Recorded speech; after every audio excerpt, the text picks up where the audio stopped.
All right, it's your boy Khary. I'm in a different kitchen today.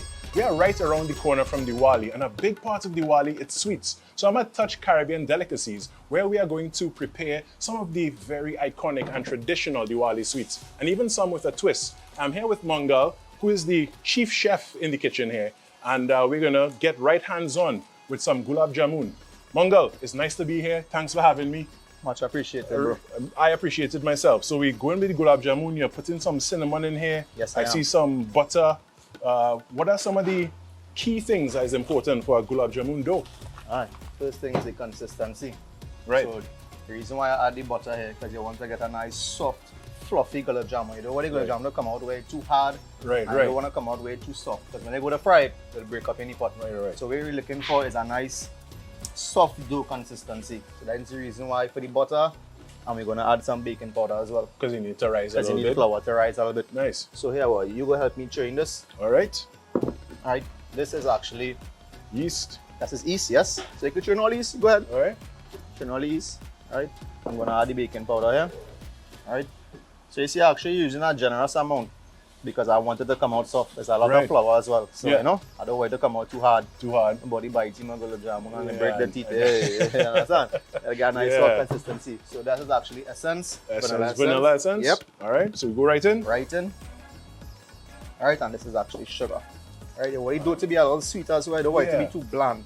You know, you want it to be a little sweet. You know, the gulab jamun is known for the spiced flavor and the sweetness and stuff like that. But you know, gulab jamun, I know there's a little bit of, not controversy, but a little confusion about the name. We call it gulab jamun here, but in other places it's called something else. Well, throughout the world actually, it had that controversy. Because in Trinidad here, I custom calling this gulab jamun. Right. Right? And there are people in Trinidad as well call it rasgulla. What I would call rasgulla is a little circle milk bowl at the fry and soak in a syrup. In syrup, right. We call that rasgulla here. In India, they call it gulab jamun. Well, I don't understand why we so backward sometimes. I don't know if it's we, I don't know if it's them, but somebody backwards. Right. You know? But you know all I know is it tastes good and we're going to continue making it. I agree. It's doing good. Nice. So we're going to mix the gulab jamun here now. We're going to incorporate all the seasonings. Right? I'm going to see if I got higher here again. I got a higher here. You understand? I find you mixing that thing like you know what you're doing. Well, you know, First time you do this before? I have a little bit of experience in the kitchen. You know? A little bit. A little bit. Okay. You know, so some things, you know, I did before, so it's like getting on a bike. You're looking like a natural. It's like getting on you're a looking bike. like a natural. Trying to cut the fat into the flour and also mixing those spices. Correct. And what's the consistency you're looking for at this stage when you mix it in properly? Not really looking for any that type of consistency. You just want to make sure all the ingredients and all the butter mix thoroughly throughout the flour. Right. Yeah, must mix thoroughly. And so I'm seeing the spices here, and I guess so like everything's supposed to have an even color. Correct. And I wish I could share the smell with the viewers, you know, because that cinnamon and all the other things everything when they come together, you get a really, really nice scent. Aroma.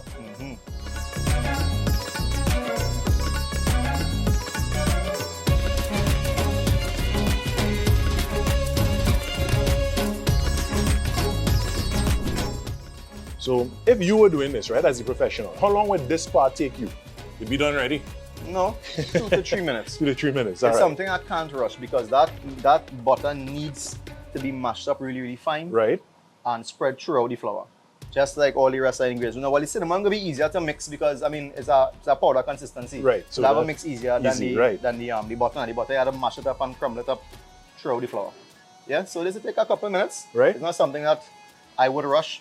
And I don't think anybody could rush this process. And because this is the part that's crucial to get it done right. This is the crucial part, yeah. All right. Because if it doesn't mix properly throughout, you might get somebody gulab jamun tasting with no cinnamon, some with cinnamon, you know? You might get a big chunk of butter or exactly. You know what's going on here? You get a chunk of butter in a gulab jamun. That's crazy. That's crazy.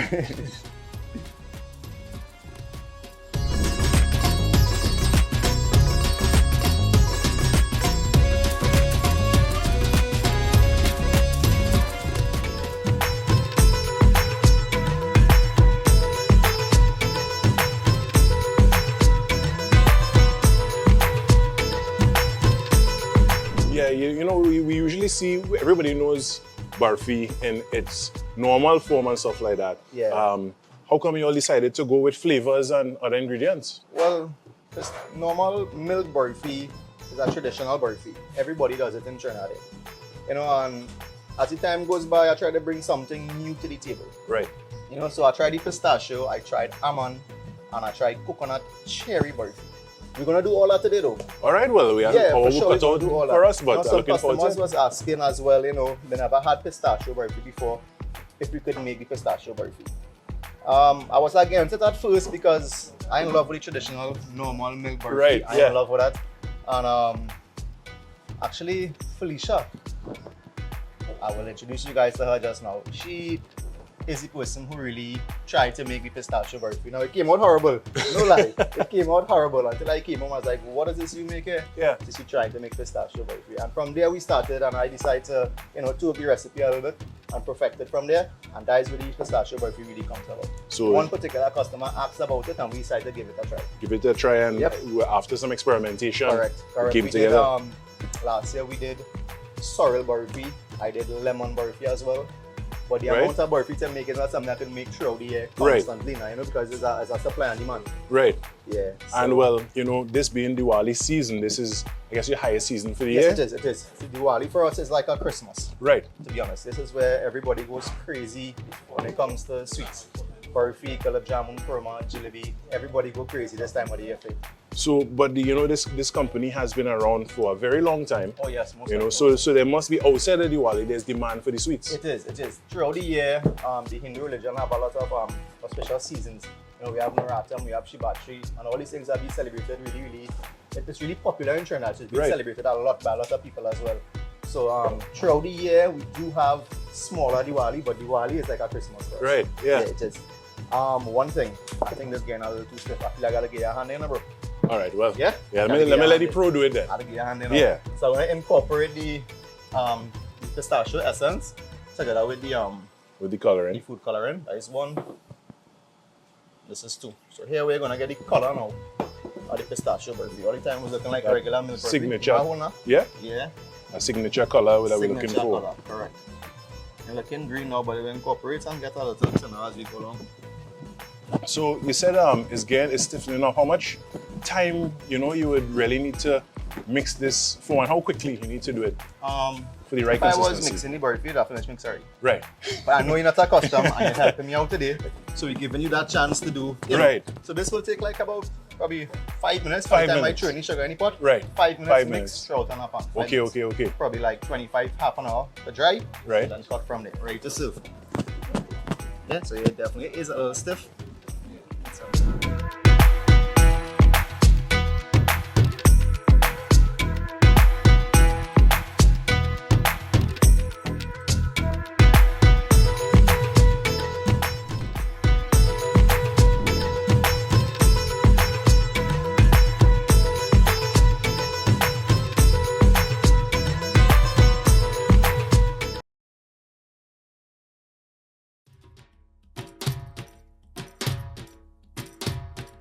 All right, so your workday continues, and I'm with Felicia now, and we are going to roll out some laddu or ladu. How is pronounce it? Laddu. Thank you very much. Yeah, some people are going to quarrel with and show them I was right all along. So laddu. Laddu, yes. Right.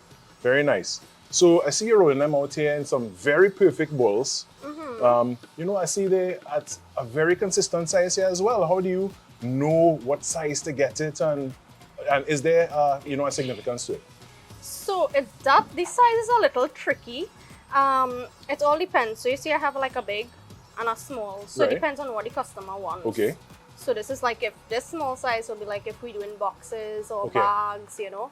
This size will be if they want it retail, as into like bigger items. This will be smaller items. Okay, right. So So it just depends on what the person it needs. all and- depends on what they prefer. And Yes. when you're making it home for you, what size you use? I will do the big size. Okay. Yeah. Nice. Yeah. So, like, you know, people have a issue. As soon as they see food being prepared and people using their bare hands, they have problems. Now, I've been in the culinary industry for 20 plus years now. And, you know, we have learned in the kitchen, it's actually safer to wash your hands clean and start using your bare hands rather than to use gloves. What's your take on it? Yes, doing this with gloves, you will never get a proper average. I tried it already. It does not work out. So the first thing I will do is wash my hands and use my bare hands into this. With this, you get a perfect consistency of it being round like this. Of course, if you use a gloves, this will never become smooth and round as is. Okay, nice. Yes. I'm getting a real nice aroma from this here. What are some of the spices and flavorings you use in this? With the laddu? Yeah. Well, let me give you how the laddu is made. It's actually fried. Okay. Well, there is a mixture first. So we actually mix the dal with water into a paste. Then we take it, fry it into a very hot oil. So that is a very technical procedure there that you have to be careful with, because if it is burns, it's not a nice burn you're going to get. So after it's fried, we then add pag to it. What's pag? So pag is like sugar water. Okay. And that is a syrup form. So it's called pag, and we add that and then we constantly mash it until it becomes this texture. Allow it to cool, and when it's cool, then we're able to roll it into this. All right. You know, and you say this texture, if I were to describe this texture, if I had to describe this, it's something like parsad. Right, yeah. I would say, don't you feel like a little parsad texture? It does have a parsad texture to it. That's how I will describe this. I mean, everyone have their own opinions there, but I would say a parsad texture. I mean, I think they should take your word for it, because you all have been doing this for years and years. Yeah. I mean, yeah, I believe so. They should. So, how many laddu are we making today? Okay, well, we're actually making 700 laddu. 700. So easy thing then. Oh yeah, for sure. Well, I know you're here, so it makes it much more easier. All right, well, let's keep rolling. For sure. But your laddu balls are coming out very nice, though. All right, but not as nice as yours. So, you know, I think I need to follow a better example. I need to follow your example. A little work in progress, but, right? But it gets in there. This is actually a nice one. The size is varying, but we'll get there. We'll get there. So what you could do is measure like this. This is what I do when I feel like my consistency is going off. I just do this and I get a feel of the size. How perfect this is now. All right, so I feel I have to go down in size a little bit. Yeah, from this one, my hand a little heavy. So let me be a little more delicate. So that's your perfect one to put back there. Pinch off a little bit, and this should get me where I need to go.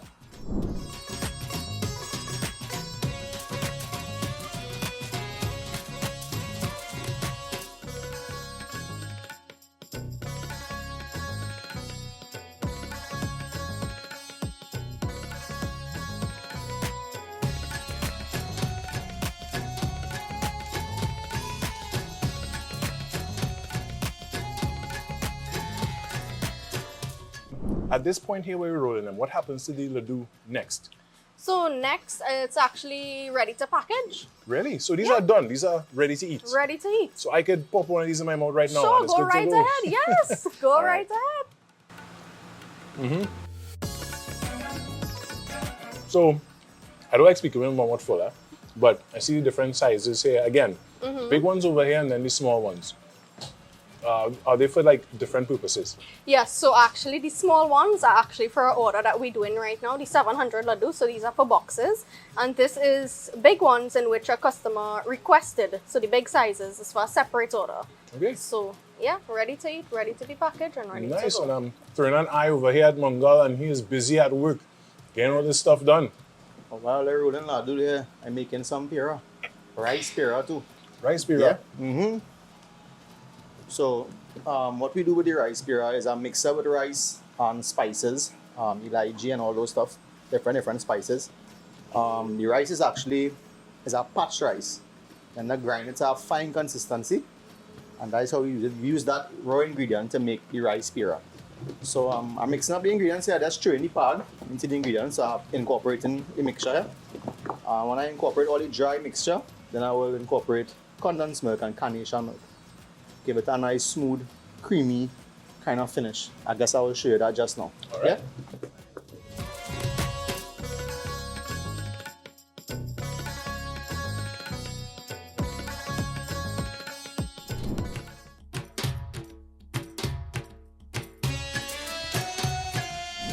right, we're back, and the next thing on the list is kurma, not kumar, not kruma. You know, people like to pronounce things however they want, right? Kuma. Yeah. Right, so you ready, bro? Yeah, I'm ready. So, explain to me what you want me to do here. All right, so I already did the first half of the dough here for you. You're making my life easy, thank Right, you. this is your second half here now. All right. So, there's a way to roll it. All right, so if you look at the flour here, see the marbling? Right, and some Right. layers happening. Some here. layers happening. Right. So I would like you to flip it like this, Right. and you press down from there. Nice. Get a nice soft flour to work with. Yeah. Put some flour on top. Right. Yeah. A little more. Be a little more generous with the flour. Nice. And you're going to flip this entire thing over. Right. More flour again. And you're going to use the billionaire. Be careful with that. Your wife get hold of that. In it. Problems. Right. Nah, Roll, bro. if you don't give problems, you wouldn't get this problem. Boy, you see that dangerous weapon for woman. No. Up and down, right? It's a natural, man.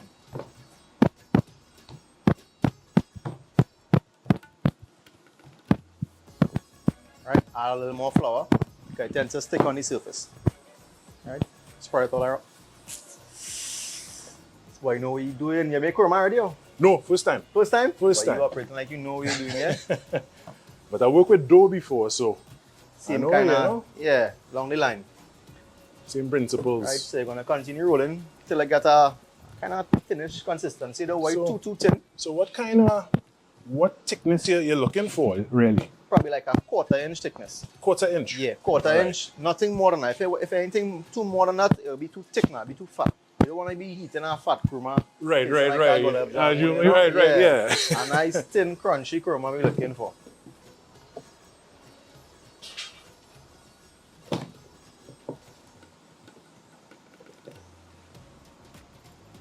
Nice. Continue the roll again. Need a little space toward me here. Yeah. And when it comes to this technique of rolling it out, any like pro tips for people trying it at home? Not necessary. Basically, just like delaying a roti. Right. One thing I could tell you, you see the ends? Yeah. Let the bellina roll out to the ends because the middle get thin and the ends will remain fat. Right. So not really no pro tip. Once you can make roti, you're good to go, you know. I've actually made roti before. You make like apparently you make real roti. Cause look how you rolling this thing real good. More flour, you say? A little more flour and that's the ends. Right. And we can cut from there.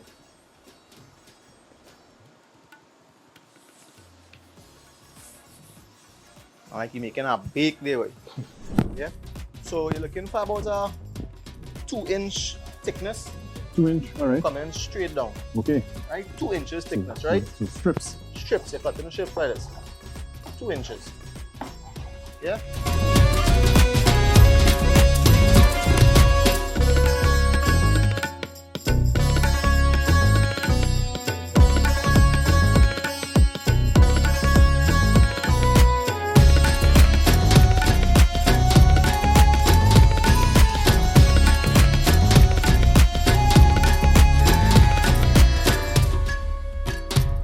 All right, so the gulab jamun dough is ready, and I see you rolling it there. So that's the next step. Yes, we're going to roll it into balls. All right, so Put it out here first. So Look at that 700 size. counting, eh? 700. 700. All right. And the texture is on the sticky side, but it still has a nice sheen of oil on it. Yes. So okay here, or I mean it had a ball up So it's properly, mini but- ones we doing. Mini. All right. Yeah. So.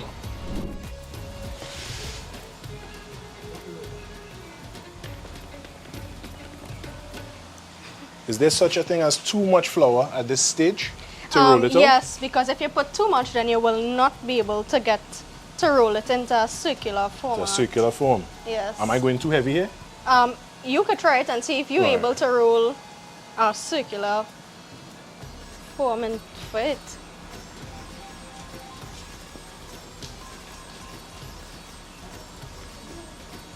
Don't forget we're doing mini. Mini? Yeah. Oh, look in here. All right. right, yeah. Alright, that not could too work. bad. Not too bad. But we have to make sure with this and roll it in properly. So, like this for instance, what I make here. Right. If I don't form this in properly and fold it in and make sure it's smooth and nice like this, when we actually rolling it out and it starts to fry, it's going to open out. Okay. So that's one thing we have to keep in mind. Make sure everything. We have to make sure it's closed in, no cracks in it. All right. So the importance is that it doesn't have any cracks whatsoever. It'll spoil your gulab jamun or rasgulla. No, gulab jamun or Trinity. in Gulab Trinidad, jamun in Trinidad. So notice she did like 4 and I now finished 1. It's a little bit sticky here for me. So you could add some flour to your hand. Right. If you find it's too sticky. There we go. Thank you.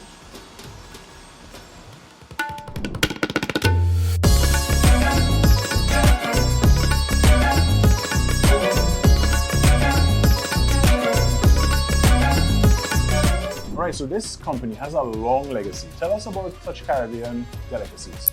So yes, Touch Caribbean Delicacies have been existing for over 115 years. It was the days of great-great-great-grandparents till now. Yeah. The business once existed at the Shogunas Market, which it does not exist anymore. The business has evolved so much that we're actually in groceries. We have taken it to international levels, and there is so much more in store for Touch Caribbean Delicacies yet to be revealed. I know it's such an inspiration to see a homegrown family business that made it through the generations and now it's on the world stage. Yes, yes. So, I just want to say thank you to our sponsors, of course, Lotus, and I want to say thank you to the entire team at Touch Caribbean Delicacies, Mungal, who I got to work with, and you I got to work with in the kitchen for the production, to learn how to make these wonderful sweets and just get a closer grasp on, our rich culture here in Trinidad and Tobago. So again, thank you, and we are just around the corner, so there's one thing left to do. Shub Diwali.